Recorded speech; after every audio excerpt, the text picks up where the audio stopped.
ಪರ್ತೇಶ್ ಮೂಡಲ್ಗಿ ಶಾರದಾ ವಿದ್ಯಾಲಯ ಮೂಡಲ್ಗಿಯಿಂದ ಸಾಕಷ್ಟು ಜನ ಅಭ್ಯರ್ಥಿಗಳು ಫಿಸಿಕಲ್ ತಯಾರಿ ಮಾಡ್ತಾ ಇದ್ರು. ಅವರಿಗಾಗಿ ಅತ್ಯಂತ ಮಹತ್ವಪೂರ್ಣವಾಗಿರ್ತಕ್ಕಂಥ ಈ ಒಂದು ವಿಡಿಯೋ. ಸಾಕಷ್ಟು ಜನ ಅಭ್ಯರ್ಥಿಗಳು KPTCL ಫಿಸಿಕಲ್ ತಯಾರಿ ಮಾಡ್ತಾ ಇದ್ರು, ಅಗ್ನಿವೀರ ಆರ್ಮಿ ಫಿಸಿಕಲ್ ತಯಾರಿ ಮಾಡ್ತಾ ಇದ್ರು, ನೆಕ್ಸ್ಟ್ ಫಾರೆಸ್ಟ್ ರನ್ನಿಂಗ್ ತಯಾರಿ ಮಾಡ್ತಾ ಇದ್ರು, BSF ರನ್ನಿಂಗ್ ತಯಾರಿ ಮಾಡ್ತಾ ಇದ್ರು.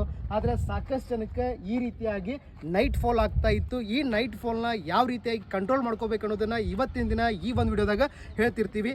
ಈ ನೈಟ್ ಫಾಲ್ ಯಾಕೆ ಆಗ್ತೈತಪ್ಪ ಅಂದ್ರೆ ನಾವು ನಮ್ದು ಸ್ಟೆಮಿನಾ ಇನ್ಕ್ರೀಸ್ ಆಗಲಿ ಅಂತ ನಾವೇನು ಮಾಡ್ತಿರ್ತೀವಿ, ಎಗ್ ತಿಂತಿರ್ತೀವಿ.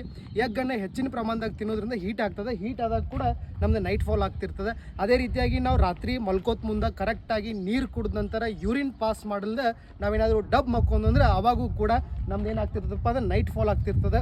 ಇದನ್ನು ನಾವು ಹೆಂಗೆ ಕಂಟ್ರೋಲ್ ಮಾಡ್ಕೋಬೇಕಂದ್ರೆ ಕರೆಕ್ಟಾಗಿ ರಾತ್ರಿ ಮಲ್ಕೋತ್ ಮುಂದೆ ಡಬ್ ಮಕ್ಕೋದು ಬಿಡಬೇಕು. ನೆಕ್ಸ್ಟ್ ನಮ್ದು ಗೂಗಲ್ ಕ್ರೋಮ್ದಾಗ ನಾವೇನು ಸರ್ಚ್ ಮಾಡ್ತೀವಲ್ಲ ಅದನ್ನು ಸ್ವಲ್ಪ ಕಡಿಮೆ ಮಾಡಬೇಕು. ನೆಕ್ಸ್ಟ್ ಮಲ್ಕೋವಾಗ ನಾವೇನು ಮಾಡಬೇಕಪ್ಪ ಅಂದರೆ ನಮ್ಮ ಹಾಸಿಗೆ ಹೋಗೋಕ್ಕಿಂತ ಮುಂಚೆ ನಾವು ಎಷ್ಟು ನೀರು ಕುಡಿದಿರ್ತೀವಲ್ಲ ಅಷ್ಟು ಯೂರಿನ್ನ ಪಾಸ್ ಮಾಡೋದ್ರಿಂದ ಈ ರೀತಿಯಾಗಿ ಇರತಕ್ಕಂಥ ನೈಟ್ ಫಾಲ್ನ ಕಂಟ್ರೋಲ್ ಮಾಡ್ಕೋಬೋದು. Thank you. ಜೈ ಹಿಂದ್.